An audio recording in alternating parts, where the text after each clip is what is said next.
Hi everyone, let's crack one day exams Hindi में। मैं प्रदीप आपका स्वागत करता हूं। Welcome to the study 24.7। दोस्तों, भौतिक विज्ञान की जो हमारी सीरीज चल रही थी, उस सीरीज का आज ये 50वां लेक्चर है। इससे पहले हमारे 49 लेक्चर कंप्लीट हो चुके हैं। देखो, इससे पहले वाला जो लेक्चर था, उस लेक्चर में हमने भौतिक विज्ञान के अंतर्गत रैखिक गति को खत्म किया था। हमने बताया था कि सर रैखिक गति क्या होती है और ये कितने प्रकार की। हमने दो प्रकार की रैखिक गति बताई थी। एक बताई थी आपको एक क्षैतिज रैखिक गति और एक ऊर्ध्वाधर रैखिक गति। दोनों हमने रैखिक गतियों को डिटेल में पढ़ा था और गति के समीकरण देखे थे और उनसे संबंधित बहुत सारे न्यूमेरिकल्स भी हमने किए थे। तो आज की क्लास में हम पढ़ने वाले हैं सर प्रक्षेप्य गति क्या है। इसको इंग्लिश में बोलते हैं प्रोजेक्टाइल मोशन। तो हम इस क्लास में आपको प्रोजेक्टाइल मोशन को डिटेल में समझाने का प्रयास करेंगे। तो देखो, सबसे पहले तो सवाल यही उठता है कि ये जो प्रोजेक्टाइल मोशन है, सबसे पहले किस व्यक्ति ने इसके बारे में जानकारी दी थी। तो प्रोजेक्टाइल मोशन के बारे में सर्वप्रथम अगर कोई व्यक्ति जानकारी दे के गया है तो वह गैलीलियो गैलीली है। तो हम यहाँ पर इस पॉइंट को लिख देंगे, एक नोट पॉइंट बनाकर लिखेंगे, नोट पॉइंट बनाकर लिखेंगे। देखो, अभी हमने ये नहीं समझाया कि आखिरकार प्रक्षेप्य गति है क्या। सबसे पहले हमने यही देखा कि सर ये जो प्रक्षेप्य गति का कॉन्सेप्ट है, ये सबसे पहले किसने बताया। तो ये बताया था गैलीलियो गैलीली ने। तो हम यहाँ लिखेंगे प्रक्षेप्य गति, प्रक्षेप्य गति, गति का कॉन्सेप्ट, कॉन्सेप्ट सर्वप्रथम Galileo Galilei, Galileo Galilei Galilei ने दिया था, ने दिया था। देखो, गैलीलियो गैलीली ने सर्वप्रथम प्रक्षेप्य गति का कॉन्सेप्ट दिया था। अब हम बात करें सर गैलीलियो गैलीली की जो इनका समय काल देखें, आखिरकार ये किस समय के दौरान बहुत बड़े वैज्ञानिक कहे जाते हैं। तो ये देखो, इनका जो जन्म है 1564 ईस्वी में इनका जन्म हुआ था और 1642 ईस्वी में इनकी मृत्यु हो गई थी। तो इतने समय के दौरान गैलीलियो गैलीली ने भौतिक विज्ञान में अपना बहुत महत्वपूर्ण योगदान दिया है। तो सर ये वाली जो मोशन है, ये जो हम पढ़ने वाले हैं सर प्रक्षेप्य गति, इस मोशन को सर्वप्रथम इंट्रोड्यूस कराया था गैलीलियो गैलीली ने। तो अब इनका समय हमको याद रहे कि लगभग हम इनका समय अगर जानेंगे तो ये पता रहेगा कि ये कितने समय की बात हो रही है। तो अब हम अंदाजा लगा सकते हैं कि सर 1564 से 1642 ईस्वी के बीच में इस प्रक्षेप्य गति के कॉन्सेप्ट को इंट्रोड्यूस किया गया होगा। तो अब हम समझते हैं कि सर आखिरकार ये है क्या, प्रक्षेप्य गति होती क्या है। तो देखो, गैलीलियो गैलीली ने बताया था कि जब कोई कण इस प्रकार से गति करता है कि वह दो विमाओं को कवर करता है। जैसे दो विमाएं मैंने आपको बताया था, विमाएं तीन होती हैं, लंबाई, चौड़ाई और ऊंचाई। तो इन तीन में से दो विमाओं को कवर करे। अगर कोई कण इस प्रकार से गति करता है कि वह दो विमाओं को कवर करता है तथा उसकी गति लगातार, उसकी जो गति की दिशा है वह लगातार बदलती रहती है, तब उसकी गति प्रक्षेप्य गति कहलाती है। वही मैंने यहाँ लिखा है कि जब कोई कण इस प्रकार गति करता है कि उसकी गति दो विमाओं को कवर करती है तथा गति के दौरान उसकी गति की दिशा लगातार बदलती रहती है, तो उसकी गति प्रक्षेप्य गति कहलाती है।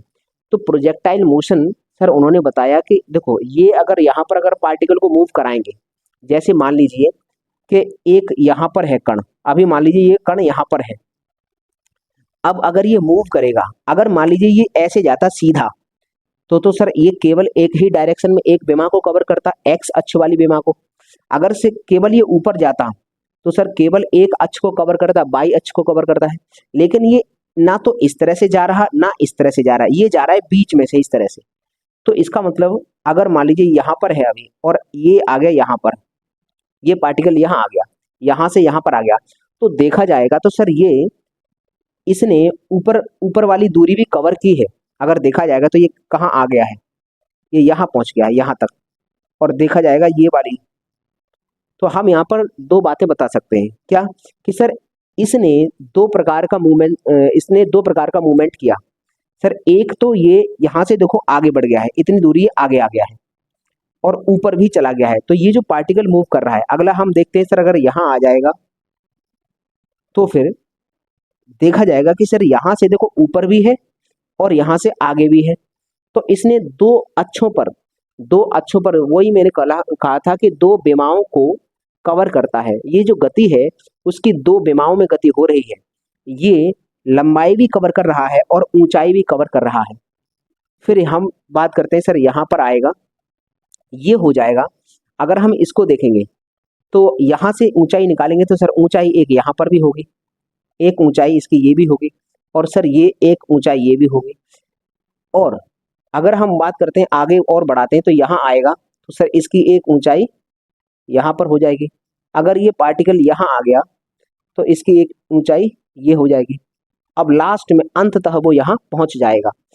तो अब हम इस पूरी प्रक्रिया के दौरान एक बात ध्यान देने वाली है कि सर इसने जो गति की है, ये जो पथ बनाया है, इसने ये जो पाथ बनाया है, इस पथ पर इसकी दो गतियां हैं, वो भी परपेंडिकुलर काम कर रही हैं।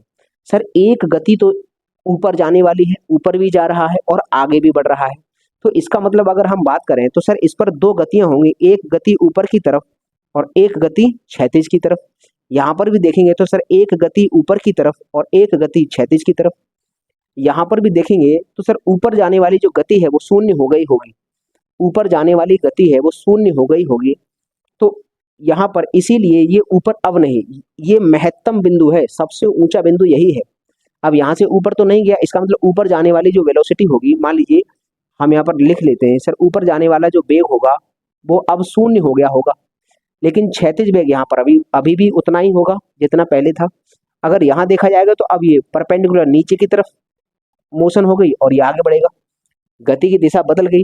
अब जब इस पॉइंट पर पहुंच गया, अब यहाँ से नीचे की तरफ एक इस पर वेग नीचे की तरफ इसका होगा, ये यहाँ से नीचे की तरफ जाएगा तो ये नीचे वाला हमने सिंबल दिखा दिया। यहाँ पर देखा जाएगा तो वेग ये पर है और एक ये है, यहाँ पर आके ये खत्म हो गया होगा।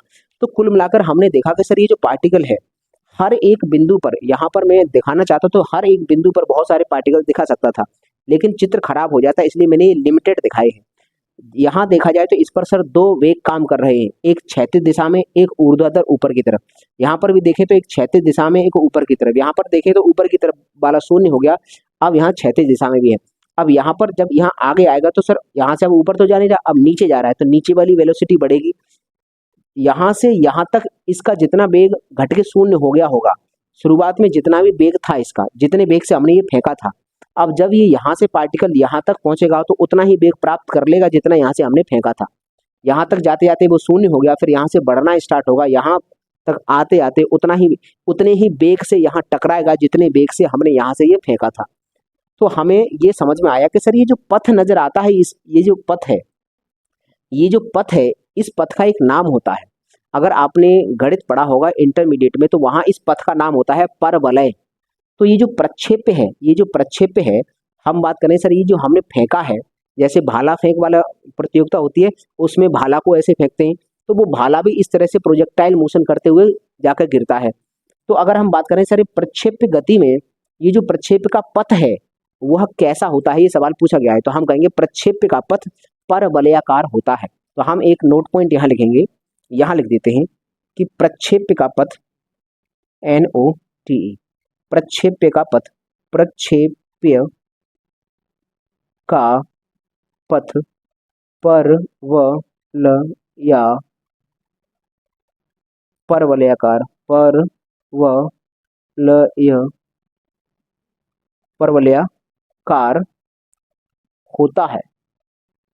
होता है। तो हमें समझ में आ गया कि सर जो प्रक्षेप्य का पथ होता है वो कैसा होता है, परवलयाकार। इसको हमें याद रखें, ये हमेशा याद रहे, पैराबोलिक होता है, इंग्लिश में इसको बोलते हैं पैराबोलिक। तो कुल मिलाकर ये सवाल बहुत बार आया है कि प्रक्षेप्य का पथ कैसा होता है, तो सर प्रक्षेप्य का पथ होता है परवलयाकार। हम कहें प्रक्षेप्य गति क्या होती है, तो हम ऐसे बोल देंगे कि कोई कण इस प्रकार से गति कर रहा है कि उसके ऊपर दो परपेंडिकुलर दिशा में गतियां कार्य करती हैं, या हम ऐसे बोल देंगे कि उसकी गति इस प्रकार हो रही है कि वह दो विमाओं को कवर कर रहा है। देखो लंबाई भी कवर कर रहा है, ऊंचाई भी कवर कर रहा है, दो विमाओं को कवर कर रहा है, और इसकी जो गति की दिशा है वो लगातार बदलती रहती है। तुम अगर यहाँ पर पार्टिकल की गति की दिशा देखोगे तो ये रहेगी, ये जो पथ बनेगा ना, इस पर स्पर्श रेखा खींचकर गति की दिशा निकाली जाती है। तुम अगर इस वाले पॉइंट पर निकालना चाहोगे तो गति की दिशा होगी मान लीजिए ये वाली, ये गति की दिशा है। अब इस वाले पॉइंट पर निकालना चाहोगे तो यहाँ स्पर्श रेखा खींच कर ये गति की दिशा हो जाएगी। तो इसकी अपेक्षा ये तो अलग दिशा है, यहाँ देखा जाएगा तो गति की दिशा ये हो जाएगी, और अगर यहाँ देखा जाएगा तो गति की दिशा ये हो चुकी है। तो देखो यहाँ पर ये इस तरह से एक गति की दिशा हो रही है। अब यहाँ से देखा जाएगा तो एक स्पर्श रेखी गति यहाँ पर इस तरह से होगी। तो कुल मिलाकर ये है कि हर एक बिंदु पर इसकी जो गति की डायरेक्शन है वो बदल रही है। तो इस प्रकार से अगर कोई कण गति करता है तो उसकी गति को प्रक्षेप्य गति कहते हैं। प्रक्षेप्य गति में ये जो कण है जिस पथ पर गति करता है उसे परवलयाकार पथ बोलते हैं। ये सवाल एग्जाम में पूछा जा चुका है। और प्रक्षेप्य गति का कॉन्सेप्ट किसने दिया था? गैलीलियो गैलीली ने दिया था। अब हम एक बात यहाँ समझेंगे। देखो सर, ऊंचाई की बात करें, ऊंचाई तो सर ये इसकी जो महत्तम ऊंचाई ये है, वैसे ऊंचाई तो ये भी ऊंचाई है। सर ये कण यहाँ पर बहुत सारी ऊंचाइयां, हजारों लाखों ऊंचाइयां निकल आएंगी, लेकिन हम एक ऊंचाई लेते हैं। कौन सी वाली? जो सबसे मैक्सिमम होती है। ये वाली जो ऊंचाई है वो सबसे मैक्सिमम ऊंचाई है इसकी, ये एच है। एच ये सबसे महत्तम ऊंचाई है। ये जो एच होती है, इसी वाली एच को हम प्रक्षेप्य की ऊंचाई कहते हैं। तो ऊंचाई तो सर बहुत सारी होंगी, लेकिन हम प्रक्षेप्य की ऊंचाई किसे कहेंगे? हम कहेंगे इस महत्तम ऊंचाई को। तो हम यहाँ एच की बात करते हैं। सर एच क्या है? एच है प्रक्षेप्य की ऊंचाई। प्रक्षेप्य की ऊंचाई, ये प्रक्षेप्य की ऊंचाई हो गई। अब हम बात करते हैं सर ये वाला कण यहाँ था, अब यहाँ से ये यहाँ जाके पहुंच चुका है। तो सर क्षैतिज दिशा में देखा जाएगा तो सर क्षैतिज दिशा में यहाँ से लेके यहाँ पहुंच गया, तो इनके बीच की कोई दूरी होगी कि नहीं होगी? हम उसको आर से अभी रिप्रेजेंट कर रहे हैं। ये जो बीच की दूरी होगी हम इसको आर से रिप्रेजेंट कर रहे हैं। आर से ये जो बीच की दूरी है इसको हमने आर से दिखा दिया है। इस आर का भी एक नाम है, इस आर का भी एक नाम है। इस आर को हम यहाँ क्या कहेंगे? हम कहेंगे इसको क्षैतिज परास। हम इसको बोलेंगे क्षैतिज, क्षैतिज परास। ये क्षैतिज परास, परास है, ये है क्षैतिज परास। ठीक है। अब यहाँ पर एक और देखो, तीन वेरिएबल होते हैं, एक और वेरिएबल देखते हैं। एक हमें पता चल गया सर प्रक्षेप्य की ऊंचाई किसे कहेंगे? सर ये जो महत्तम ऊंचाई होती है वही प्रक्षेप्य की ऊंचाई है। इसका अपना एक फॉर्मूला होता है, निकाल कर भी दिखाएंगे तुम्हें। और सर आर क्या होती है? इसको प्रक्षेप्य की परास बोलते हैं या फिर projectile range, range of projectile बोलते हैं। तो यहाँ से लेकर यहाँ तक का जो डिस्टेंस रहेगी वही रेंज कहलाती है। अब हम एक समय होता है उड्डयन काल। सर उड्डयन काल क्या होता है? यहाँ से अगर इस वस्तु को हमने फेंका तो जितने समय तक ये हवा में गति करती है, जितने समय तक ये हवा में गति करती है उस समय को इसका उड्डयन काल कहते हैं। तो हम यहाँ पर एक मान के चलते हैं कि सर एक टी समय रहा होगा। ये तो ऊपर जाके वेग शून्य हो जाएगा। एक मान लीजिए टी समय रहा होगा। ये टी समय कौन सा है मैं यहाँ से दिखा दे रहा हूँ। देखो यहाँ पर मान लीजिए यहाँ से ये वाला समय, जितने समय तक ये वस्तु यहाँ तक ये जो कवर कर रहा है, ये वाला मतलब ये वाला पथ नहीं है, पथ तो ये है। जितने समय तक ये वस्तु हवा में रहेगी, जितने समय तक, देखो यहाँ से जैसे ही छोड़ा हमने वैसे ही टाइम चालू कर दिया। तो टाइम चालू है, चालू है, अभी भी चालू है, चालू है, चालू है। और यहाँ आने के बाद जैसे यहाँ आया बस टाइम घड़ी रोक दी, फिर देख लेंगे सर कितना समय हो गया। तो कोई कण जितने समय तक हवा में गति करता है, प्रक्षेप्य पथ पर हवा में गति करता है, सर उसी को उड्डयन काल बोलते हैं। तो हम यहाँ पर इसको भी लिख सकते हैं सर। यहाँ पर ये जो टी है, टी क्या है? उड्डयन काल, उड्डयन, उड्डयन काल, ये है उड्डयन काल। तो हमें यहाँ पर तीन वेरिएबल दिख रहे हैं। जब हम प्रक्षेप्य गति पढ़ते हैं तो इन तीन वेरिएबल के बारे में डिटेल जानकारी करते हैं। सर पहला है वेरिएबल प्रक्षेप्य की ऊंचाई। प्रक्षेप्य की ऊंचाई किसे कहेंगे? सर प्रोजेक्टाइल मोशन करने वाले पार्टिकल की जो महत्तम ऊंचाई होगी सर उसी को प्रक्षेप्य की ऊंचाई कहेंगे। इसका एक फॉर्मूला होता है, वो हम निकाल कर भी बताएंगे। और आर, आर क्या है? क्षैतिज परास कहते हैं। जिस पॉइंट से हमने प्रोजेक्शन किया है, जिस पॉइंट से हमने प्रोजेक्शन स्टार्ट किया है और यहाँ पर प्रोजेक्शन खत्म हुआ है जाकर, सर उनके बीच की जो दूरी है इसी को हम बोलते हैं क्षैतिज परास। और टी क्या है? सर उड्डयन काल बोलते हैं। ये time of flight, time of flight बोलते हैं इसको, या टाइम ऑफ फ्लाई, कितने समय तक ये हवा में उड़ रहा है उसको हम उड्डयन काल बोलते हैं। तीनों का एक समय, तीनों का एक एक फॉर्मूला होता है, वो हम निकाल कर अभी तुम्हें दिखाएंगे। तो हमें ये बात समझ में आई। अब हम बात करते हैं सर प्रक्षेप्य गति करते हुए पिंड की महत्तम ऊंचाई पर, महत्तम ऊंचाई पर इसकी जो ऊर्ध्वाधर, ऊर्ध्वाधर जो वेलोसिटी है वो कितनी हो जाती है? शून्य हो जाती है। ये हम याद रखेंगे। भविष्य में कभी सवाल पूछेगा कि प्रक्षेप्य कोई पार्टिकल है वो प्रक्षेप्य गति कर रहा है, तो बताइए महत्तम ऊंचाई पर पहुंचने के बाद उसका जो ऊर्ध्वाधर वेलोसिटी है वो कितनी हो जाती है? तो हम कहेंगे ऊर्ध्वाधर वेलोसिटी शून्य हो जाती है। तुम ये मत बोलना कि वेग शून्य हो जाता है, इस पर दो वेग काम कर रहे हैं सर, ये वाला वेग और ये वाला वेग, तो केवल ऊपर वाला वेग शून्य हुआ है, ये तो उतना ही होगा जितना शुरुआत में था, ये हमेशा कांस्टेंट रहता है। अगर ये 10 था तो यहाँ पर भी 10, यहाँ पर भी 10, यहाँ पर भी 10, यहाँ पर भी 10, सब जगह 10 ही रहेगा। अगर ये 10 रहा होगा तो क्षैतिज वेग हमेशा समान रहता है, वो भी हम अभी तुम्हें दिखाएंगे। तो हमें ये पॉइंट समझ में आए। अब हम यहाँ से समझेंगे कि सर ये जो प्रक्षेप्य गति है वो कितने प्रकार की होती है? तो दो प्रकार की होती है। हम यहाँ लिखेंगे प्रक्षेप्य गति दो प्रकार की होती है, यहाँ लिख देंगे, यहाँ पर नोट पॉइंट लगाएंगे यहाँ पर कि प्रक्षेप्य गति प्रक्षेप्य गति दो प्रकार की होती है, दो प्रकार की होती है,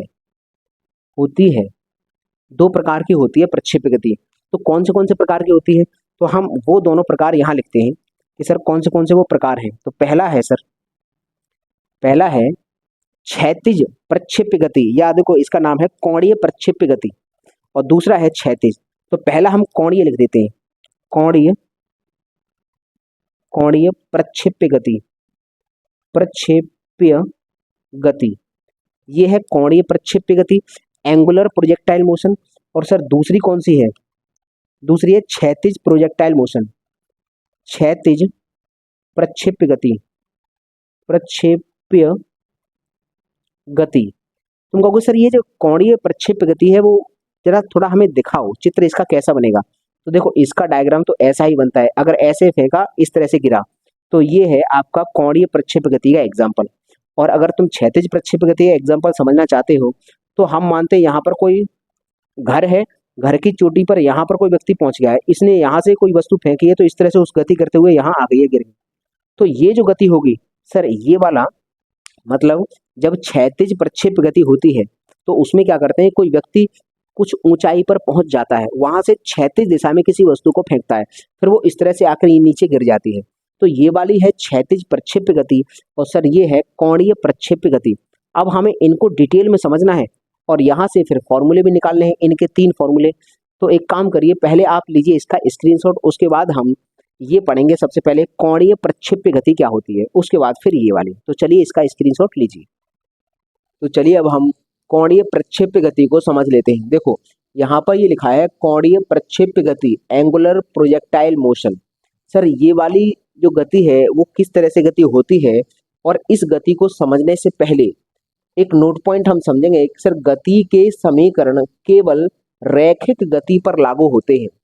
जो गति के समीकरण हैं, 3 समीकरण हमने पढ़े हैं, ये लिखे हैं तीनों के तीनों। इससे पहले वाली जो क्लास थी उसमें हमने गति के समीकरणों को डिटेल में पढ़ा था और बहुत सारे उन पर न्यूमेरिकल भी किए थे। तो हमने वहां देखा था कि ये जो समीकरण थे ये लागू होते थे मात्र रैखिक गति पर। केवल अगर गति एक सीधी रेखा में होगी, गति यदि एक सीधी रेखा में होगी तो ये गति के समीकरण लागू होंगे। अगर हम बात करें सर प्रोजेक्टाइल मोशन की, प्रक्षेप्य गति की, तो सर गति इस पथ पर होती है। प्रोजेक्टाइल मोशन की बात करेंगे तो सर गति होगी इस पथ पर, और इस पथ पर कोई भी ऐसा समीकरण नहीं बना है जो इस पथ पर लागू हो जाए, इस पथ की गति पर लागू हो जाए। तो हमने यही नोट पॉइंट में लिखा है कि जो गति का समीकरण लगेगा वह केवल रैखिक गति पर लगेगा, एक विमीय गति पर लगेगा। लेकिन सर ये वाली जो गति है ये द्विविमीय गति है और ये रैखिक गति तो है नहीं, इसका नाम है प्रक्षेप्य गति। तो सर इस वाली मोशन पर अगर कोई पार्टिकल यहाँ पर मूव करेगा तो उसकी गति पर गति के समीकरण लागू नहीं होंगे। लेकिन हमें यहाँ एक ध्यान देने वाली बात ये भी है कि सर ये उड्डयन काल और ये ऊंचाई और ये आर, अगर इनको निकालना है तो ये बिना गति के समीकरण की सहायता से नहीं निकाले जा सकते। अब हमारे सामने दुविधा है, दुविधा ये है कि सर अगर इनका मान चाहिए तो हमें इनका इस्तेमाल ही करना पड़ेगा। यदि आप इनमें से किसी का भी मान निकालना चाहते हैं, किसी का भी फॉर्मूला निकालना चाहते हैं, तो सर इनका सहारा लेना पड़ेगा। लेकिन हमने ये भी बोला है कि सर इस वाले पथ पर लगा नहीं सकते हो, इन तीनों समीकरणों में से इस वाले पथ पर कोई समीकरण नहीं लग सकता, हमने ये भी बोल दिया है। तो अब हम सर आर एच और टी कैसे निकालेंगे, तो चलो उसके लिए हम समझते हैं। पहले यहाँ पर हम एक एग्जाम्पल से आपको समझाते हैं, तब आपको समझ में आएगा कि आखिरकार गति के समीकरण चलो यहाँ तो नहीं लगाएंगे, तो फिर लगेंगे कैसे ये, तो उन्हीं को हम समझते हैं। देखो यहाँ पर हम मानते हैं ये जो मैंने दिखाई है ये वाली, ये और ये एक तरह से हमने दिखाया है टॉर्च, ये टॉर्च लगी है, इधर से प्रकाश इधर आ रहा है और इधर से प्रकाश, बहुत सारी टॉर्च है ये, एक को मैंने दिखा दिया, बाकी को एरो से दिखा दिया है। ये बहुत सारी टॉर्च है, तो इनका प्रकाश पड़ रहा है नीचे, तो एक ये दीवार है और एक ये दीवार है। ये जो ये टॉर्च है इसका प्रकाश इस दीवार पर पड़ रहा होगा। अगर इस प्रकाश के रास्ते में कुछ भी वस्तु आएगी तो उसकी छाया इधर बनेगी, और ये जो टॉर्च है इनके कारण अगर यहाँ कोई वस्तु बीच में आएगी तो उसकी छाया यहाँ बनेगी। तो हम जरा वस्तु को रख के देखते हैं। यहाँ पर अगर वस्तु रखी है, मान लीजिए ये दीवार है दो, एक दीवार ये है और एक दीवार ये है, ये कोने पर हमने एक वस्तु को रखा है। फिर हमने इसको किसी वेग से, मान लीजिए v वेग से हमने इसको प्रक्षेपित कर दिया। ये जो v वेग से, ये v वेग से हम इसको प्रक्षेपित कर रहे हैं किसी एंगल पर, चलो थीटा कोण मान लेते हैं, किसी थीटा कोण पर हमने v वेग से इसको प्रक्षेपित कर दिया। तो अब ये वस्तु कुछ समय बाद यहाँ पहुंच जाएगी। इस बात की गारंटी है कि सर यहाँ से हट के यहाँ पहुंचेगी। तो पहले हमें ये बताइए, जब वस्तु यहाँ खड़ी थी तो इसकी छाया कहाँ बन रही होगी? इस टॉर्च के कारण नीचे की तरफ बन रही होगी दीवार पर। तो सर ये अभी वस्तु यहाँ पर है तो इसकी छाया भी यहीं होगी, छाया भी अभी कहीं गई नहीं है। इसका मतलब मैं यहाँ पर इसको ग्रीन कलर से बंद कर देता हूँ कि ये छाया होगी, वो छाया इसकी यहीं पर है। अभी अगर बात करेंगे तो वस्तु भी यहाँ पर और इसकी छाया भी यहीं पर बन रही होगी। जैसे ही ये यहाँ पर आ चुकी है, जैसे ही ये यहाँ पहुंची, तो इसकी जो इस टॉर्च के कारण जो छाया बनेगी वो छाया आ गई होगी यहाँ पर, इसके जस्ट सामने आएगी। मैं थोड़ा सा डायग्राम दिखा देता हूँ। इसकी छाया बनेगी यहाँ पर, ये यहाँ पर पहुंचने के कारण ऊपर वाली टॉर्च के कारण इसकी छाया बनी यहाँ पर। और सर इन टॉर्च के कारण छाया इधर बनेगी कहीं, तो इधर इसके सामने यहाँ कहीं बनेगी, ये बन गई इसकी छाया। तो कुल मिलाकर जब ये यहाँ थी तो वस्तु भी यहाँ पर है, छाया भी यहाँ पर है। जैसे ही ये वस्तु यहाँ आई होगी तो सर इसकी छाया यहाँ से निकलकर यहाँ पहुँच गई होगी, और सर इसकी इस वाली दीवार पर छाया यहाँ से यहाँ पहुँच गई होगी। अगर वस्तु यहाँ पहुँची होगी, मान लीजिए यहाँ वस्तु पहुँच गई है, तो इसकी छाया देखो, इन टॉर्च के कारण ये छाया बनेगी इसकी जस्ट कहीं नीचे, यहाँ पर बनेगी छाया, और इन टॉर्च के कारण इसकी छाया बनेगी यहाँ पर कहीं। ये हमें समझ में आ गया। अगर हम बात करते हैं सर, अगर ये वस्तु यहाँ पहुँच गई होगी तो ये महत्तम बिंदु पर पहुँच गई, एकदम हाईएस्ट पीक पर, तो सर इसके बदले की इसकी जो छाया बनेगी वो मैं यहाँ पर दिखा देता हूँ कि सर यहाँ पर कहीं इसकी छाया बन गई होगी। इन टॉर्च के कारण इसकी छाया इधर बनेगी, और सर ये वाली जो टॉर्च है उसके कारण इसकी छाया यहाँ बनेगी, यहाँ बनेगी। तो अभी अगर हम इतना ही गौर करें, अगर हम इतना ही गौर करें तो यहाँ पर हमें गौर करने वाली एक बात समझ में आएगी। एक बात हम यहाँ समझ सकते हैं, ये चलो मैंने दिखा दिया। एक बात हम यहाँ से समझ सकते हैं, वो बात ये है कि जितना समय इस वस्तु को इस पथ पर यहाँ से यहाँ तक आने में लगा होगा, जितना टाइम इस वस्तु को यहाँ से यहाँ तक आने में लगा होगा, उतना ही समय इसकी छाया को यहाँ से यहाँ तक आने में लगा है, और उतना ही समय छाया को इस वस्तु की छाया को इस वाली दीवार पर यहाँ से यहाँ तक आने में लगा होगा। ये कन्फर्म है। अगर हम बात करें ये वाला जो हमारा बेग है, सर ये जो बेग है, अगर आपने वेक्टर वियोजन सुना होगा, वेक्टर वियोजन अगर देखा होगा, मैंने पहले वेक्टर वियोजन आपको बताया था। मैंने बताया था फोर्स को लेकर, मैंने बताया था बल को लेकर। बल को अगर दो भागों में बांट देंगे, अगर बल इस डायरेक्शन में है और हम जानते हैं कि सर इस डायरेक्शन में तो बल लग ही नहीं रहा, ये दो भागों में टूट चुका है। जैसे एक एग्जाम्पल आपने देखा होगा कि ये मान लीजिए एक छोटी सी गाड़ी है और इसमें धागा बांधकर अगर कोई व्यक्ति, कोई छोटा सा बच्चा इस तरह से इसको ले जाता है, तो सर बल लगाता है इस डायरेक्शन में, लेकिन वस्तु बढ़ती है आगे और कुछ परपेंडिकुलर की दिशा में। होगा क्या, वस्तु बढ़ती है आगे, बल लगाया था इस डायरेक्शन में, इसका मतलब सर ये जो बल है, ये वाला बल, ये कहाँ गायब हो जाता है? ये जो बल है ये दो भागों में टूट जाता है, ये वाला बल दो भागों में। मान लो थीटा कोण से ये एंगल पर लगाया है, तो कोण के पास वाली भुजा एफ कॉस थीटा और कोण के दूर वाली भुजा एफ साइन थीटा बन जाती है। ये वेक्टर वियोजन होता है, ये हमने पहले पढ़ा है, पहले की क्लासेस में हमने ये पढ़ चुका है कि सर ये वेक्टर वियोजन होता है। ये जो शक्ति है ये दो भागों में बट जाती है, कोई सदिश राशि है उसको वेक्टर बोलते हैं, दो भागों में बांट देते हैं। सर एंगल के पास वाली भुजा कॉस में जाती है और एंगल से दूर वाली भुजा साइन में जाती है, तो इस तरह से वेक्टर वियोजन हो जाता है। तो अगर हम यहाँ पर इसका वेक्टर वियोजन करना चाहें, ये वाले बेग का, अगर हम इस वाले बेग का वेक्टर वियोजन करना चाहें तो एक तो इस पर आएगा, ये है एंगल थीटा, ये वाला जो एंगल है थीटा, तो इसका ये कोण के पास वाली भुजा हो जाएगी, तो सर इस पर ये कोण की पास वाली भुजा हो जाएगी, तो ये हो जाएगा v cos थीटा, ये v cos थीटा होगा। और सर ये एंगल है, एंगल से दूर वाली भुजा फिर ये हो जाएगी, तो सर इस भुजा पर कितना बेग आएगा? अगर हम इस भुजा की बात करें तो इस पर हो जाएगा v sin थीटा। तो इसका अर्थ ये है कि सर ये जो बेग था ये दो भागों में बट चुका है, एक v cos थीटा में और एक v sin थीटा में।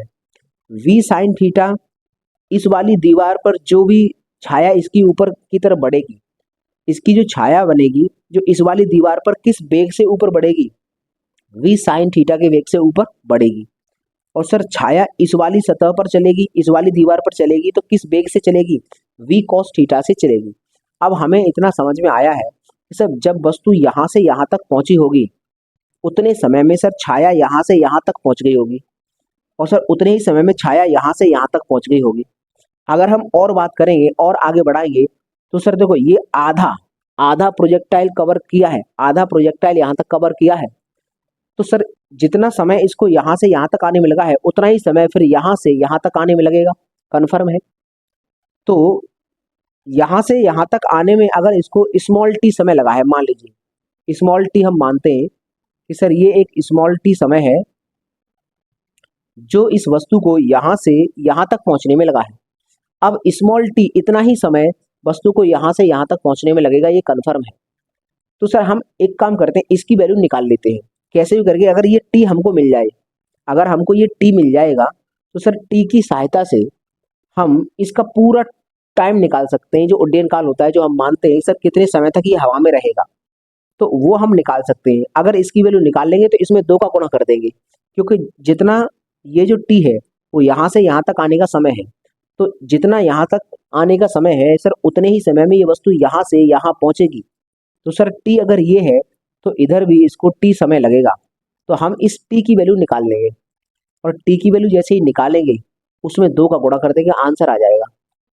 तो चलिए हम इस टी को निकालने का प्रयास करते हैं।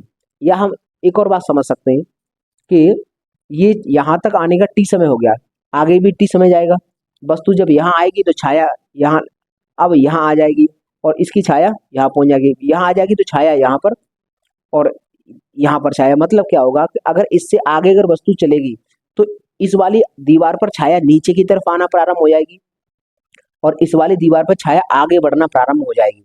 तो हम एक अंतिम स्थिति बताते हैं इसकी। मान लीजिए यहाँ पर है, चलो यहाँ वस्तु आएगी, अगर यहाँ वस्तु आ जाएगी तो छाया इसकी यहाँ कहीं बन जाएगी, यहाँ पर मान लीजिए यहाँ पर, क्योंकि जैसे ही यहाँ से आगे बढ़ेगी तो अब यहाँ से नीचे आ रही है तो छाया ये नीचे आना प्रारंभ हो जाएगी। तो यहाँ पर आने के कारण जो इसकी छाया इस वाली अक्ष पर बनेगी वो ये बनेगी यहाँ पर, और फिर अगर वस्तु यहाँ पहुँच जाती है यहाँ पर तो फिर छाया भी इसकी यहीं पर बनेगी। अगर बात करें सर छाया, तो छाया भी यहाँ पर बन जाएगी। तो कुल मिलाकर हमें एक बात समझ में आई कि ये जो वस्तु है जितने समय तक हवा में रहती है सर, जितने समय इस वस्तु को, इस बॉल को जितना समय यहाँ से यहाँ तक पहुँचने में लगा सर उतना ही समय यहाँ से यहाँ तक पहुँचने में लगा होगा, और जितना समय इस वस्तु को यहाँ से यहाँ तक पहुँचने में लगा होगा उतना ही समय इसकी छाया को इस वाली दीवार पर जाने और आने में लगा होगा, क्योंकि जब ये वस्तु यहाँ आ गई होगी तो छाया इसकी फिर यही बनेगी।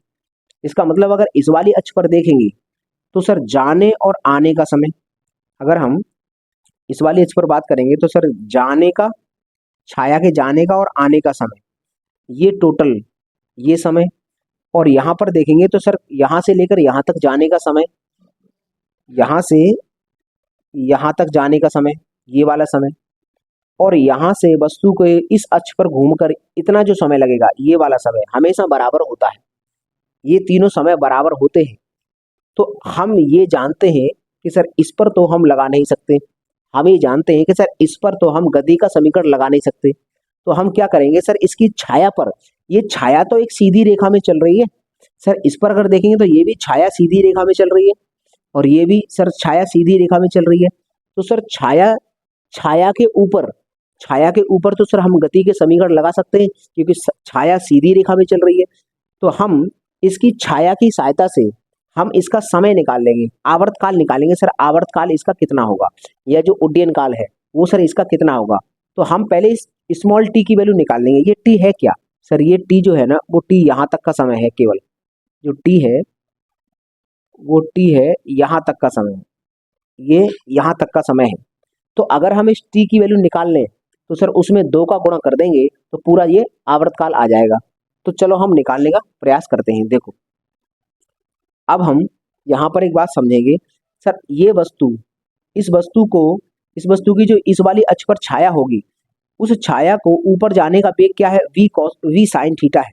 वी साइन थीटा से ये ऊपर बढ़ेगी, लेकिन जैसे जैसे वस्तु ऊपर बढ़ती जाती है वैसे वैसे इसका ऊपर जाने वाला वेग घटता जाता है, और यहाँ जब महत्तम बिंदु आ जाता है तो ऊपर जाने वाला वेग शून्य हो जाता है। तो सर यहाँ पर इस वस्तु का अंतिम वेग कितना होगा, v बराबर शून्य होगा, इतनी बात कन्फर्म है। अगर हम छाया की बात करें तो सर छाया v साइन थीटा के वेग से ऊपर बढ़ेगी, लेकिन इसकी जो वेग वेलोसिटी होगी वो घटती जाएगी लगातार। जैसे जैसे ऊपर जाएगी वेलोसिटी घटती जाएगी घटती जाएगी घटती जाएगी, यहाँ आके शून्य हो जाएगी। फिर ये छाया वापस लौटना स्टार्ट होगी, क्योंकि यहाँ पर पहुंच चुका है। अब यहाँ से जैसे भी आगे बढ़ेगा तो ये छाया नीचे की तरफ आना प्रारंभ होगी। इसका मतलब ये है सर यहाँ पर छाया का जो अंतिम वेग होगा शून्य हो गया होगा। तो हम एक काम करते हैं, केवल यहाँ से छाया यहाँ तक पहुंची है उसका समय निकाल लेते हैं, मतलब ये टी वाला, ये टी निकाल लेते हैं, और जैसे ही आ जाएगा इसमें 2 का गुणा करके हम टोटल आवर्तकाल इसका या उड्डयन काल निकाल लेंगे। तो चलिए हम यहाँ पर देखो सवाल देखते हैं। छाया यहाँ से यहाँ तक गई है सर, इसका प्रारंभिक वेग कितना है, ये u बराबर छाया का ये है v साइन थीटा। छाया इस प्रारंभिक वेग से जा रही है, अंतिम वेग शून्य है। इसको यहाँ से यहाँ तक पहुंचने का समय t है, मान लो वही वाला t, यही वाला t होगा। जितने समय में ये वस्तु यहाँ तक पहुंचेगी उतने समय में छाया यहाँ से यहाँ तक पहुंचेगी, ये t है और ये v है और ये। अच्छा एक बार बताओ, जब वस्तु नीचे से ऊपर की तरफ जाती है, जब नीचे से ऊपर जाती है तो इस पर गुरुत्वीय त्वरण काम करता है g। g कहाँ काम करेगा, नीचे, ये नीचे की तरफ काम करेगा।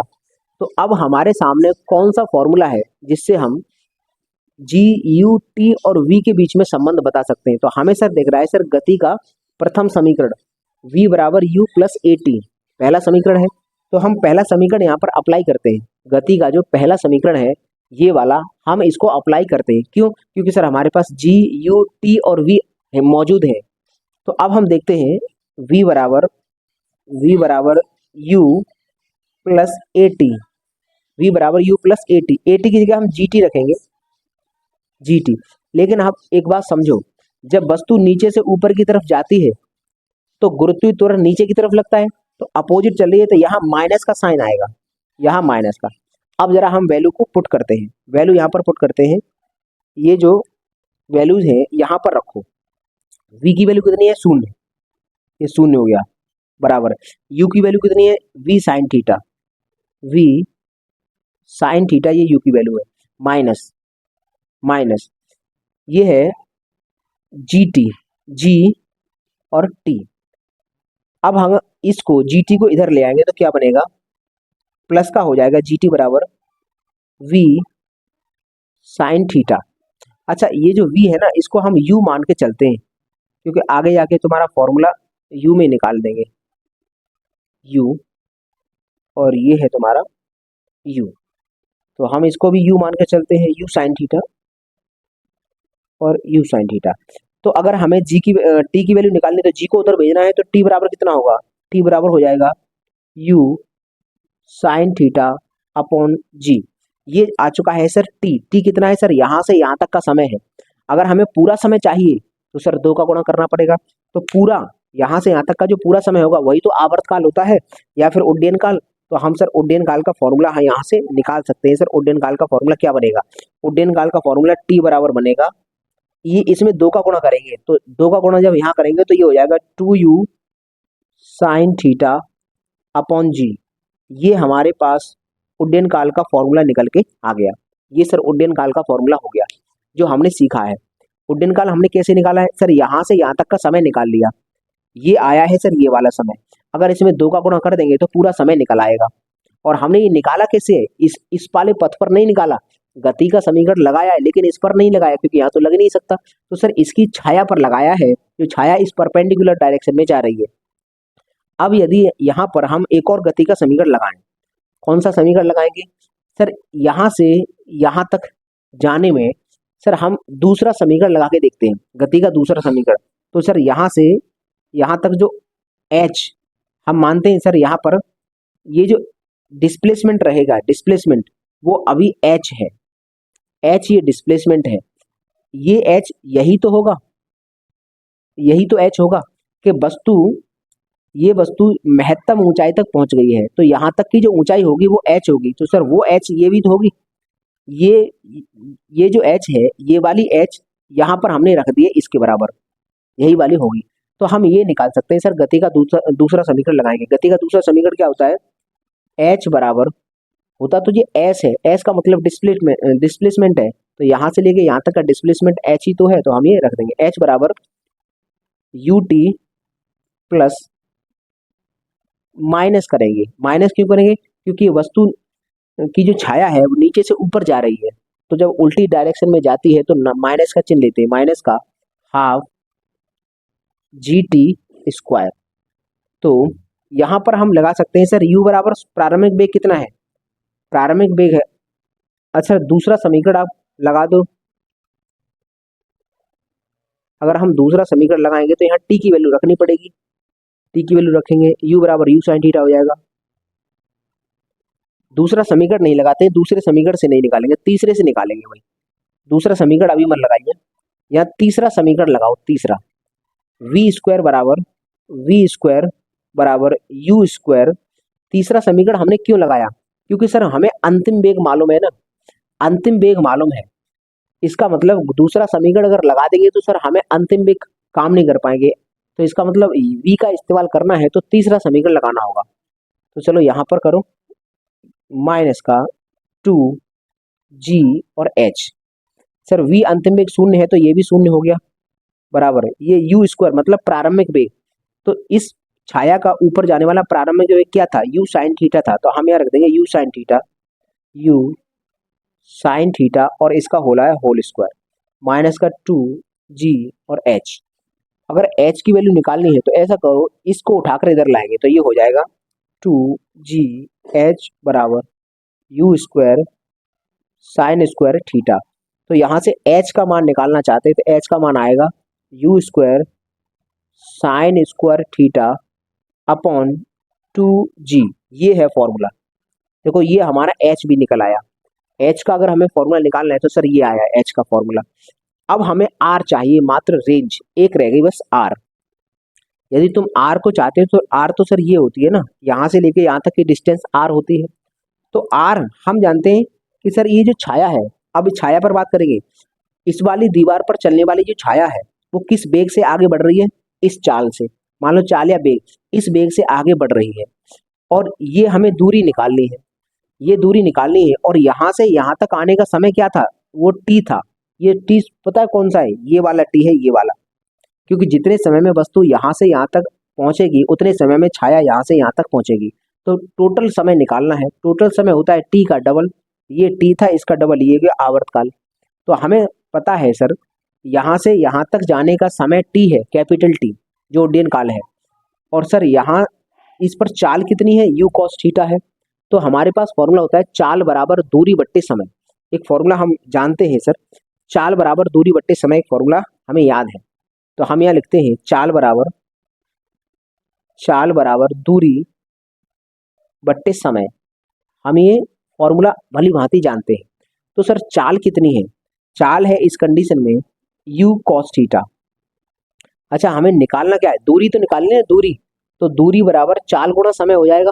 तो हम डायरेक्ट रखेंगे दूरी, ये जो दूरी होगी ये r है, तो हम डायरेक्ट रखते हैं सर r बराबर चाल, चाल कितनी है u cos theta, u cos theta multiply by समय, समय कितना है सर कैपिटल टी ये वाला टी, ये कैपिटल टी है। अब हम इस कैपिटल टी की वैल्यू रख देंगे यहाँ पर, कैपिटल टी की वैल्यू रखो बराबर u cos theta multiply by capital T की वैल्यू कितनी है 2u sin थीटा अपॉन जी, 2u sin theta upon G, ये है फॉर्मूला। अगर तुम इस त्रिकोणमिति में फॉर्मूला जानते हो 2 sin theta into cos theta, ये बराबर sin 2 थीटा का फॉर्मूला होता है। तो हम अभी क्या करेंगे, इस दो को, इस वाले दो को और इस वाले साइन को और इस वाले कॉस को मिलाकर sin 2 थीटा कर देंगे, sin 2 थीटा। तो हम यहाँ पर u और u ये हो जाएगा u स्क्वायर, ये u square into sine 2 theta upon ये g है नीचे। तो इसका मतलब सर r का फॉर्मूला ये हमारे पास निकल आया। तो हमें तीनों फॉर्मूले पता चल गए सर। t का formula 2u sin theta upon G, h का formula u square sine square theta बटे 2g, r का formula u square sine 2 theta upon G. Sir इनका प्रूफ करना हमारा उद्देश्य नहीं था, लेकिन ये चलो मैंने समझा दिया कैसे निकालते हैं। हमारा मेन टारगेट क्या है, हमारा है वनडे एग्जाम, तो हमें इसका प्रूफ नहीं सीखना, जो मैंने सिखाया है इसको चलो ना सीखो तो कोई बात नहीं, लेकिन इस फॉर्मूलों को डायरेक्ट तुम्हें याद करना है, इन फॉर्मूलों को डायरेक्ट याद करना है तुम्हें। अब बाई चांस, ये मैंने बताया क्यों, बाई चांस अगर मान लीजिए तुम फॉर्मूला भूल भी जाते हो, प्रक्षेप्य गति का कोई सवाल आ गया और फॉर्मूला भूल गए, तो तुम गति के समीकरण तो जानते हो, और गति के समीकरण मैंने किस पर लगाए हैं सर, इस वाली वस्तु पर नहीं लगाए, इसकी छाया पर लगाए हैं। जब मैं क्षैतिज परास की बात करूंगा तो सर इस वाली छाया पर लगा दूंगा गति के समीकरण, और जब मैं ऊपर वाली इस महत्तम ऊंचाई की बात करूंगा तो सर इस वाली छाया पर गति के समीकरण लगा दूंगा। तो वहां से भी मैं निकाल सकता हूं। अगर ये कब होगा, जब मैं बाई चांस ये फॉर्मूले भूल गया तब। अगर फॉर्मूले भूल जाऊंगा तो मुझे बेसिक जड़ मालूम है कि सर गति का समीकरण लगेगा, सर इस वाले पथ पर तो नहीं लग सकता लेकिन इसकी छाया पर लगता है। तो अगर क्षैतिज परास की रेंज की बात करने का प्रयास करेगा तो सर यहाँ पर गति का समीकरण लगा दूंगा छाया को लेकर, और अगर यहाँ पर ऊंचाई की बात करेगा तो सर इस वाली अक्ष पर जो छाया होगी उसको लेकर मैं गति का समीकरण लगा दूंगा। तो अगर न्यूमेरिकल बनेगा, वैसे तो मेरा कहना यही है कि सर इन फॉर्मूलों को डायरेक्ट याद रखना, भूल बन जाना, क्योंकि ये डायरेक्ट फॉर्मूले लगाएंगे, डेटा सब कुछ दिया होगा, फॉर्मूले लगाओ आंसर निकाल सकते हैं। और अगर बाई चांस दुर्भाग्यवश भूल जाओ और तुम्हारे पास एग्जाम हॉल में टाइम भी है तो तुम आराम से गति के समीकरण लगा देना, आराम से हो जाएगा अगर तुमने इसका बेसिक कॉन्सेप्ट सीखा है तो अब एक काम करिए, आप लीजिए इसका स्क्रीनशॉट, उसके बाद हम इससे आगे के सवाल, आगे क्या, ये जो कोणीय प्रक्षेप गति है, अब हम क्षैतिज प्रक्षेप गति और समझेंगे थोड़ा सा, उसके बाद फिर हम इसके न्यूमेरिकल करेंगे। तो चलिए आप इसका स्क्रीनशॉट लीजिए। तो चलिए अब हम आगे समझते हैं। देखो यहाँ पर देखो, ये हम समझेंगे अभी क्षैतिज प्रक्षेप्य गति, यहाँ से भी कुछ फॉर्मूले हम निकाल कर देंगे, लेकिन उससे पहले हमने ये फॉर्मूले 3 समझ लिए हैं। अब यहाँ से यदि हम आपसे ये पूछ लें सर एच मैक्सिमम क्या होगा, एच मैक्स क्या होगा, तो अगर एच मैक्स चाहिए तो होगा क्या कि सर साइन की टेबल में जो साइन की मैक्सिमम वैल्यू है वह 1 होती है। तो अगर साइन के स्थान पर, ये साइन स्क्वायर है, इसके स्थान पर 1 रख देंगे तो एच का अधिकतम मान आ जाएगा। तो अगर तुम यहाँ पर 1 रखोगे तो 1 का गुणा इधर करोगे नहीं तो ये हो जाएगा केवल u स्क्वायर अपॉन 2g। तो अगर एच मैक्स चाहिए तो डायरेक्ट हम u स्क्वायर अपॉन 2g लगाएंगे। अगर हमको एच मैक्सिमम चाहिए तो direct u square upon 2g formula लगा देंगे। क्यों? क्योंकि सर ये जो साइन स्क्वायर थीटा है वह 1 के बराबर हो जाएगा, क्योंकि साइन की टेबल में साइन की जो मैक्सिमम वैल्यू है वो 1 होती है। तो हम ये रखते हैं सर, जैसे मान लो साइन स्क्वायर थीटा बराबर अगर 1 रख दिया जाएगा तो सर होगा क्या, स्क्वायर अगर उधर भेजेंगे तो 1 का स्क्वायर 1 ही रहता है, तो साइन थीटा बराबर 1 हो गया। फिर हम करेंगे सर साइन थीटा बराबर, ये बताइए 1 थीटा, साइन की टेबल में 1 कितने पर होती है, साइन की टेबल में 1 जो वैल्यू है वो कितने अंश पर होती है, तो हम कहेंगे सर 90 अंश पर होती है। तो हम इसको लिख देंगे सर साइन 90। तो हम यहाँ से साइन काट देंगे तो थीटा बराबर कितना हो जाएगा, थीटा बराबर हो जाएगा 90 अंश। अब हम यहाँ से ये वाली बात याद रखेंगे डायरेक्ट। यदि हमें महत्तम ऊंचाई चाहिए, अगर हम प्रोजेक्शन कर रहे हैं, ये प्रोजेक्शन जैसे मान लीजिए ये वाला वो शुरुआत वाला प्रोजेक्शन था, यहाँ से स्टार्ट करेंगे प्रोजेक्शन। तो जहाँ से प्रोजेक्शन हम स्टार्ट कर रहे हैं, अगर हमें अधिकतम ऊंचाई पर उसको भेजना है तो हमें क्या करना पड़ेगा सर, उसको इस तरह से प्रोजेक्ट ना करके सीधा 90 डिग्री पर ऊपर की तरफ फेंकेंगे, ये निकल के आ गया। तो अगर भविष्य में कभी प्रोजेक्शन की मैक्सिमम हाइट पूछना चाहेगा तो सर हम फॉर्मूला u² / 2g लगा देंगे। अगर हम बात करते हैं यहाँ पर आर मैक्सिमम की, बताइए सर आर मैक्सिमम, तो सर आर मैक्स कितना होगा, आर मैक्स, तो आर में भी इसकी फॉर्मूले में सर ये जो साइन 2θ है इसकी वैल्यू 1 होनी चाहिए, क्योंकि साइन की टेबल में मैक्सिमम मान 1 होता है।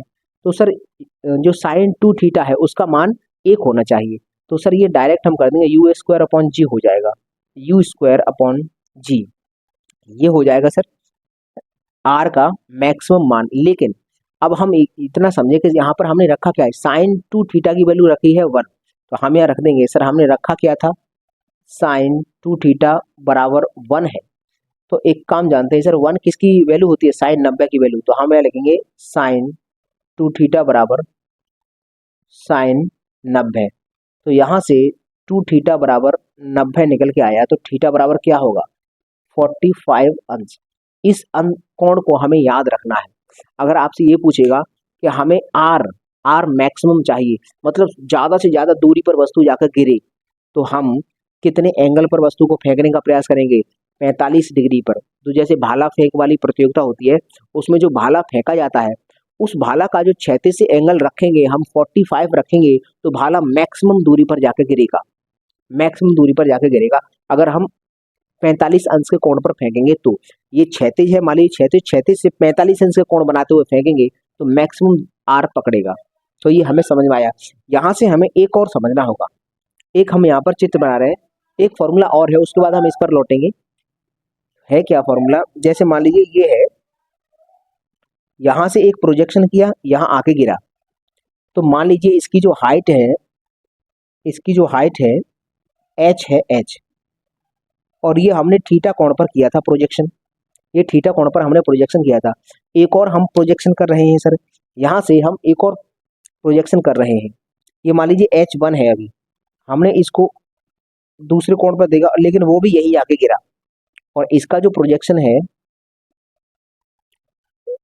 ये हम h1 मान लेते हैं, और इसके प्रोजेक्शन की हाइट जो है वो h2 है। लेकिन सर इसका जो एंगल है, एंगल ये वाला जो प्रोजेक्शन था पहले वाला, ये ब्लैक कलर से मैंने दिखाया है, ये तो थीटा कोण पर है, और सर ये वाला जो एंगल है, ये वाला, ये 90 माइनस थीटा है, 90 माइनस थीटा इतने एंगल पर फेंका है, 90 माइनस थीटा पर फेंका है। तो जैसे मान लीजिए पहला वाला अगर 30 पर हमने फेंका है, तो सर दूसरा वाला हम 60 पर फेंकेंगे, क्योंकि ये 90 माइनस थीटा होता है। अगर पहला वाला हमने 10 पर फेंका है, 10 पर, तो 90 माइनस 10 80 पर, दूसरे वाले को 80 पर फेंकेंगे। तो यहाँ से h1 प्रोजेक्शन पहले वाले प्रोजेक्शन की ऊंचाई, और ये है दूसरे वाले प्रोजेक्शन की ऊंचाई।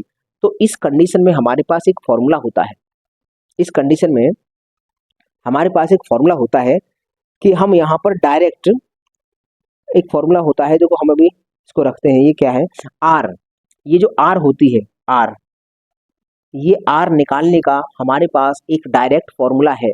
यदि हम इस तरह से प्रोजेक्शन देखते हैं तो सर कौन सा फॉर्मूला है, ये फॉर्मूला होता है आर बराबर 4 अंडर रूट के अंदर h1 और h2 इन दोनों का मल्टीप्लाई, h1 और h2 का मल्टीप्लाई कर देंगे अंडर रूट के अंदर, तो सर ये है आर की वैल्यू ये निकलती है। ये डायरेक्ट हमको फॉर्मूला याद रहे, ये स्टार बनाकर रखना, क्योंकि देखो इंटरमीडिएट तक तुमने पढ़ा होगा प्रोजेक्टाइल मोशन पढ़ी होगी, लेकिन प्रोजेक्टाइल मोशन में ये फॉर्मूला नहीं देखा होगा आपने, कभी भी ये फॉर्मूला नहीं निकल के आया होगा। अब हमने दिखाया है कि सर ये वाला फॉर्मूला भी अब तुमको याद रखना है, क्योंकि भविष्य में कभी न्यूमेरिकल बना तो इससे भी बन सकता है। कि बस इतना याद रहे, अगर इसको थीटा पर फेंक रहे हैं तो दूसरा 90 माइनस थीटा पर फेंका जाएगा। मतलब अगर पहला वाला 20 अंश पर फेंका है तो सर दूसरा वाला 70 पर फेंका जाएगा, क्योंकि 90 माइनस 20 बराबर 70 होता है। तो सर ये भी हमको याद रहे। इन तीन फॉर्मूले के साथ साथ एच मैक्सिमम निकालना है तो u²/2g, आर मैक्स निकालना है तो u²/g, एच मैक्सिमम निकालना है तो 90 अंश पर फेंको, और अगर आर मैक्सिमम निकालना है तो 45 अंश पर फेंको। यदि दो इस तरह से प्रोजेक्शन है तो ये जो रेंज निकालनी है उसका फॉर्मूला 4 इंटू H1 और H2 ये होता है। तो इतना हमको याद रहे। अब हम आते हैं यहाँ पर। अब हम यहाँ अगर देखेंगे तो सर हमने इस क्षैतिज वेग दिया इसको। जैसे मान लो अगर ऊपर से मैं अगर किसी वस्तु को नीचे की तरफ फेंकता, मान लीजिए ये क्षैतिज है, क्षैतिज से थीटा कोण पर फेंकता, यू वेग से अगर मैं फेंकता तो इस यू के दो वेक्टर वियोजन हो जाते। वेक्टर वियोजन अगर मैं इसका करता तो सर ये वाली भुजा जाती यू कॉस थीटा में और ये वाली भुजा जाती यू साइन थीटा में। इस तरह से वेक्टर वियोजन कर देता। लेकिन ये जो यू है ना, यू मैंने अभी इसी डायरेक्शन में भेजा है, हमने इसी डायरेक्शन में भेजा है। जब इस यू को मैं यहाँ ना भेजकर सर इसी 0 अंश पर भेज दूंगा तो सर इसका तो वेक्टर वियोजन होगा ही नहीं। तो अगर हम यहाँ पर देखें, ये हमने यू इसको केवल क्षैतिज वेग दिया है तो इसका वेक्टर वियोजन तो होगा नहीं, ये शून्य अंश है। तो अगर शून्य अंश है तो नीचे आने वाला जो वेग होगा, जो नीचे आने वाला वेग होगा सर वो तो शून्य होगा, जो नीचे आने वाला वेग होगा वो शून्य होगा। इतना हमें समझ में आ गया। क्यों? क्योंकि हमने केवल क्षैतिज वेग दिया है, नीचे आने वाला वेग दिया ही नहीं। तो सर नीचे वाले आने वाला वेग नहीं दिया है तो सर नीचे आने वाला वेग शून्य होगा। अब हम बात करते हैं सर, ये यहाँ से वस्तु यहाँ तक आ रही है, यहाँ से वस्तु यहाँ तक आ रही है तो सर इस वस्तु को जितना समय यहाँ से यहाँ तक आने में लगा होगा उतना समय इसकी छाया को इस वाली लाइन पर यहाँ से यहाँ तक आने में लगा होगा। हम जानते हैं सर जितना समय इस वस्तु को यहाँ से यहाँ तक आने में लगा होगा उतना ही समय इसकी छाया को इस वाली सतह पर यहाँ से यहाँ तक आने में लगा होगा। तो सर हम एक काम जानते हैं सर, इसकी छाया पर काम करते हैं। हम ये समय निकालना चाहते हैं कि सर इसको कितना समय लगेगा। ये हम इसका टी निकालना चाहते हैं, ये वाला टी यहाँ से लेकर ये जो समय है ये हम टी निकालना चाहते हैं, ये वाला टी। तो हम इस पर काम करेंगे, इसकी छाया पर। तो हम ये छाया के लिए जानते हैं हमारे पास क्या डेटा दिया है। देखो हमारे पास दिया है एक तो एच दिया है और प्रारंभिक वेग यू दे रखा है। ये हम छाया की बात करेंगे तो छाया का प्रारंभिक वेग शून्य है। ये क्षैतिज वेग है, क्षैतिज वेग से हमें कोई काम नहीं है। यहाँ पर हमें है केवल ये लंबवत घटक से, वेग के लंबवत घटक से, ये है शून्य। और यहाँ पर पहुंच जाएगा तो डिस्प्लेसमेंट एच हो जाएगा और समय टी हो जाएगा। तो डायरेक्ट हम फॉर्मूला लगा सकते हैं, ऊपर से नीचे आ रहा है तो जी प्लस का लेंगे। तो सर फॉर्मूला दूसरा होता है एच बराबर U T plus half G T square. अब यहाँ प्लस का क्यों लिया? क्योंकि ऊपर से नीचे आ रही है वस्तु। सर यू शून्य है तो सर ये पूरा टर्म शून्य हो जाएगा। तो एच बराबर ये तो शून्य हो गया प्लस 1/2 जी, और ये जो टी है स्मॉल टी हमने इसको कैपिटल टी माना है तो यहाँ पर टी स्क्वायर हो जाएगा। हम इसी की वैल्यू निकालना चाहते हैं। तो एक काम करेंगे सर, ये 2 है इधर भेजेंगे तो 2 का इधर मल्टीप्लाई हो जाएगा, 2 का मल्टीप्लाई यहाँ हो जाएगा, जी का भाग लग जाएगा। तो हम यहाँ लिख सकते हैं सर टी स्क्वायर बराबर 2h/g होगा। तो सर टी बराबर कितना होगा? अंडर रूट के अंदर 2h/g। अगर हम चाहते तो ये फॉर्मूला हम आपको डायरेक्ट लिखा सकते थे, लेकिन हमने थोड़ा प्रूफ करके दिखाया है। हमारा उद्देश्य तो केवल इसको याद करना है। अब मैंने ये दिखा भी दिया है कि निकला कैसे है, तो हम इसको डायरेक्ट याद करेंगे। टी बराबर 2h/g होता है फॉर्मूला। अगर कभी इस तरह से हम वस्तु को फेंकेंगे तो, अगर इस तरह से वस्तु को फेंकने की कभी बात करेगा तो सर हम वहां पर आवर्तकाल कैसे निकालेंगे, इसका उड्डयन काल कैसे निकालेंगे, उसका उड्डयन काल निकालेंगे 2h/g। बस ऊंचाई दे दे हमें, मतलब हाइट दे दे बस। अगर हमें हाइट दे दे और क्षैतिज वेग, देखो क्षैतिज वेग इसमें कहीं आया है तो इस क्षैतिज वेग का इसके उड्डयन काल पर कोई प्रभाव नहीं पड़ता है। तो हम अगर ऐसे अगर पूछें कि अगर एक वस्तु को हमने 10 मीटर पर सेकंड के क्षैतिज वेग से फेंका और एक को हमने 50 मीटर पर सेकंड के वेग से फेंका तो क्या वस्तु अलग अलग आएगी? नहीं, एक साथ गिरेंगे। क्यों? क्योंकि नीचे आने वाला जो समय है वह मात्र एच पर निर्भर करता है, ऊंचाई पर निर्भर करता है, क्षैतिज वेग पर डिपेंड नहीं करता। तो दोनों एक साथ आके गिरेंगी। तो हमें ये समझ में आया। अगर हम यहाँ से आर निकालना चाहें, ये वाली आर, अगर हम रेंज की बात करें कि सर ये आर और बताइए, ये वाली आर अगर हम निकालना चाहेंगे तो ये वाली आर के लिए हमें छाया लेनी है। कौन सी छाया लेनी है? इस वस्तु की। सर इस वाली अक्ष पर जो छाया होगी वो, और वो छाया किस वेग से बढ़ेगी? तो ये क्षैतिज वेग, क्षैतिज वेग तो है सर। ये जो क्षैतिज रेखा में जो छाया आगे बढ़ेगी उसका वेग होगा यू वेग। तो प्रारंभिक वेग उसका यू होगा। तो सर ये दूरी है, तो दूरी बराबर क्या होता है, आर बराबर दूरी बराबर चाल गुणा समय। चाल यहाँ से छाया की चाल क्या होगी, जो इसकी चाल है, क्षैतिज घटक u है, तो सर u और इंटू टी, यहाँ से यहाँ तक आने का समय क्या होगा, तो देखो ये दो, यहाँ से यहाँ तक आने का समय और वस्तु छाया के यहाँ से यहाँ तक जाने का समय और इस वाली छाया के यहाँ से यहाँ तक आने का समय तीनों बराबर होंगे, तो सर ये जो समय निकाला है वही वाला होगा। तो हम यहाँ पर टी की वैल्यू रख देते हैं 2h/g अंडर रूट के अंदर, तो सर ये r डायरेक्ट निकल के आता है। हमें दो ही चीजें निकलवाएगा, h तो सीधा सीधा h की तो बात ही नहीं कर रहा है, h तो सवाल में देगा। तो सर हमारे पास दो फॉर्मूले हैं, एक r का है और एक t का है। इन दोनों फॉर्मूलों को हम इस वाले चित्र में अप्लाई कर सकते हैं। यदि आप चित्र भूल भी जाओगे तो कोई बात नहीं, तुम्हें गति के समीकरण तो आते हैं, गति के समीकरण छाया पर लगा देना। सर इसकी बात करेगा तो यहाँ की छाया की बात कर लेना, इसकी बात करेगा तो यहाँ की छाया की बात कर लेना, गति के समीकरण लगा देना। वरना मैं तुमसे यही कहूंगा कि सर इनको डायरेक्ट रट लेना, एकदम ऐसे रटना कि तुरंत कोई पूछे तुरंत उसका जवाब दे दो। तो ये हम मानते हैं तुम्हें समझ में आ गया होगा। तो अब क्या करने वाले हैं, और ये हमें फॉर्मूले याद रहे, ये हुआ हमारा क्षैतिज प्रक्षेप्य गति और ये हुआ सर ये जो हमने इससे पहले पढ़ा था। तो दोनों हमारी प्रक्षेप्य गतियां हो गई। अब हम इसके न्यूमेरिकल समझेंगे। सर इसके न्यूमेरिकल किस तरह से आते हैं, तो एक काम करिए आप इसका स्क्रीनशॉट लीजिए, उसके बाद हम यहाँ पर न्यूमेरिकल कुछ लिखेंगे, उनको सॉल्व करेंगे। तो चलिए स्क्रीनशॉट लीजिए। तो चलिए अब हम कुछ सवालों को सॉल्व कर लेते हैं। देखो प्रक्षेप्य गति से संबंधित यहाँ पर मैंने 4 न्यूमेरिकल लिखे हैं और ये साइड में मैंने फॉर्मूले भी लिख दिए हैं, ताकि आप इनमें से अगर कभी फॉर्मूले का इस्तेमाल हो तो सर हम यहाँ से देख कर आराम से लगा लेंगे।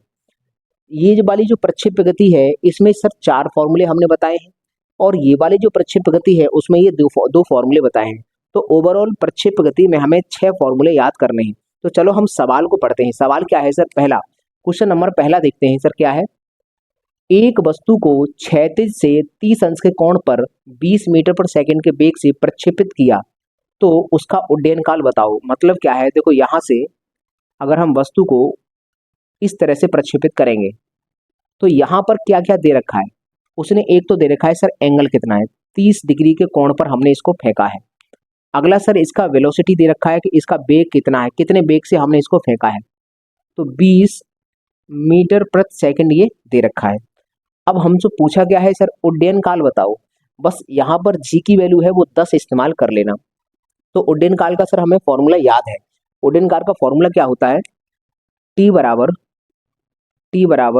2u sine theta upon G, ये सर उड्डयन काल का फॉर्मूला है। अब यहाँ पर हम वैल्यू को पुट करेंगे और आराम से आंसर निकाल लेंगे। सर u कितना है, u तो सर 20 है, तो हम यहाँ पर ये 2 हो गया मल्टीप्लाई बाई u 20 हो गया multiply by sine theta. Sir sine यहाँ पर थीटा की जगह 30 रखेंगे तो साइन 30 हो जाएगा। साइन 30 की वैल्यू होती है 1/2, तो हम डायरेक्ट 1/2 यहाँ लिख देते हैं। और अपॉन में हम क्या इस्तेमाल करेंगे सर, अपॉन में करेंगे जी की वैल्यू। जी की वैल्यू हमें 10 अभी लेनी है। तो देखो इस 2 से ये 2 कट जाएगा, 10 से मतलब 0 से ये 0 कट जाएगा, तो केवल 2 बचेगा। तो हमारा इस सवाल का जवाब हुआ 2 सेकेंड। तो आवर्तकाल निकल के आया, या फिर हम बोले इसका उड्डयन काल कितना निकल के आया है, 2 सेकेंड। तो ये जो सवाल है इस सवाल का जवाब होगा ऑप्शन नंबर बी। अगला हम सवाल देखते हैं। सर क्वेश्चन नंबर 2 क्या है, उपरोक्त सवाल में वस्तु की क्षैतिज परास ज्ञात करो। उपरोक्त सवाल कौन सा, सर यही वाला सवाल है। इसी वाले सवाल का डेटा इस्तेमाल करना, मतलब चित्र यही वाला काम करेगा। इसमें बस क्षैतिज परास पूछ ली, तो क्षैतिज परास का मतलब है सर ये आर पूछ लिया, ये आर इसी वाले सवाल में पूछा है। तो ये सवाल हमने अपनी तरफ से बनाए हैं, कोई एग्जाम में नहीं आए हैं। लेकिन हाँ एग्जाम में भी ऐसे ही आते हैं सवाल, ऐसे ही एग्जाम में आते हैं, कुछ अलग तरह से नहीं आते। मतलब सब कुछ डेटा दिया होता है, बस आपको फॉर्मूला याद है तो रख कर आंसर निकालना होता है। तो चलिए हम यहाँ पर क्षैतिज परास भी निकालते हैं। सर क्षैतिज परास का फॉर्मूला क्या है, आर बराबर U square sine 2 theta upon G. ये हमारा क्षैतिज परास का फॉर्मूला हमने साइड में लिख दिया है, U square sine 2 theta upon G. Sir ये क्षैतिज परास का फॉर्मूला होता है। अब हम यहाँ पर वैल्यू को पुट करेंगे, जरा वैल्यू रखने का प्रयास करो। तो यू स्क्वायर मतलब यू का वर्ग, तो यू है सर 20 का वर्ग करेंगे तो 20 गुणा 20 हो जाएगा, 20 गुणा 20 multiply by sign 2 theta. Sir theta के स्थान पर जब 30 रखेंगे तो 30 का गुणा 2 से हो जाएगा तो 60 हो जाएगा। और साइन 60 की वैल्यू कितनी होती है, √3/2। ये साइन 60 की वैल्यू होती है। अब हमें मालूम है सर जी हमें 10 इस्तेमाल करना है, तो अपॉन में जी है 10 इस्तेमाल ये कर लिया, 2 से ये 10 बार कटा और 10 से ये 10 कट गया, तो सर 20√3 आया। तो कुल मिलाकर इस सवाल का जो जवाब होगा 20√3। ये हो गया हमारा क्वेश्चन नंबर 2। कहाँ पर है? ऑप्शन नंबर बी इस सवाल का जवाब हो जाएगा। तो ये सर दोनों सवाल हो गए। यहाँ से ये हमने दूसरा सवाल किया है और ये हमारा पहला सवाल था, ये दूसरे सवाल का सॉल्यूशन था। अब हम सॉल्व करते हैं सर तीसरा सवाल। तीसरा सवाल क्या है? किसी वस्तु को 37 अंश के कोण पर फेंकने पर उतनी ही क्षैतिज परास प्राप्त होती है जितनी के 53 अंश के कोण पर फेंकने से प्राप्त होती है यदि इन प्रोजेक्शन की क्रमशः ऊंचाइयां 4 मीटर और 9 मीटर हैं। ऊंचाइयां 4 मीटर और 9 मीटर है तो क्षैतिज परास बताओ। ये वाली कंडीशन बन रही है, मतलब ये वाला फॉर्मूला लगेगा। एक ही जगह से एक वस्तु को 37 पर फेंका है और एक को हमने फिर 53 पर फेंका है, लेकिन गिरी ये समान दूरी पर है। यहाँ लिख रखा है जितनी कि एक कण को 53 अंश से के कोण पर फेंकने से प्राप्त होती है, मतलब 37 अंश पर जितनी क्षैतिज परास है उतनी ही 53 अंश पर है। ऊंचाइयां दे रखी हैं तो वह क्षैतिज परास बताओ। डायरेक्ट हम फॉर्मूला इसमें लगाएंगे। देखो इस सवाल का सॉल्यूशन हम यहाँ करते हैं। सर आर हम डायरेक्ट निकालेंगे, आर बराबर 4 रूट के अंदर H1 और H2 होता है। तुम कहोगे सर डायरेक्ट कैसे निकाल रहे हैं? तो देख लो ना सर, ये वाला एंगल और ये वाला एंगल जोड़ के 90 अंश हो रहा है। इन दोनों कोणों का योगफल 90 अंश होना चाहिए। तो 90 अंश है, अभी 53 और 37 जोड़ देंगे तो 90 बनेगा। तो हम यहाँ पर वैल्यू रखेंगे, 4 का गुणा कर देंगे, 4 का गुणा मल्टीप्लाई बाई H1 कितना है? एक 4 है और एक 9 है, तो इनमें से 2 निकलेगा और इसमें से 3 निकलेगा, तो 3 दूनी 6, 6 चौक 24 हो जाएगा। इस सवाल का जो जवाब होगा वो 24। अगर ये मीटर में है तो मीटर निकल के आएगा, मीटर में है तो इसका मतलब सर यहाँ मीटर में आंसर आएगा। 24 मीटर कहाँ पर है? Option number B. इस सवाल का भी जवाब ऑप्शन बी है। अगला है लास्ट सवाल, ही चौथा सवाल क्या है? किसी गेंद को 10 मीटर पर सेकेंड के वेग से 2000 मीटर की ऊंचाई से क्षैतिज दिशा में फेंका जाता है, तो उसकी क्षैतिज परास ज्ञात करो। क्षैतिज परास ज्ञात करवाई है, मतलब ये वाली कंडीशन है। तो इस वाली कंडीशन में सर फॉर्मूला होता है R बराबर U2H/G, ये फॉर्मूला होता है। तो हम डायरेक्ट फॉर्मूला इस्तेमाल करेंगे। यहाँ पर हम फॉर्मूला ही रखते हैं पहले। R बराबर, यहाँ सॉल्व करते हैं, चलो इस सवाल को यहाँ सॉल्व करते हैं। R बराबर फॉर्मूला है हमारे पास U2H/G, ये हमारे पास फॉर्मूला है। अब हमें दिया क्या है सर? बेग दे रखा है 10, तो हम यहाँ पर 10 बेग रख देंगे, मल्टीप्लाई बाई 2 और मल्टीप्लाई बाई H। H कितना है सर? H है 2000 मीटर, तो 2000 मीटर यहाँ पर रखा, लेकिन ये 2H, ये 2H का वैल्यू हो गया। G की वैल्यू 10 है, नीचे रखेंगे और ये अंडर रूट के अंदर है।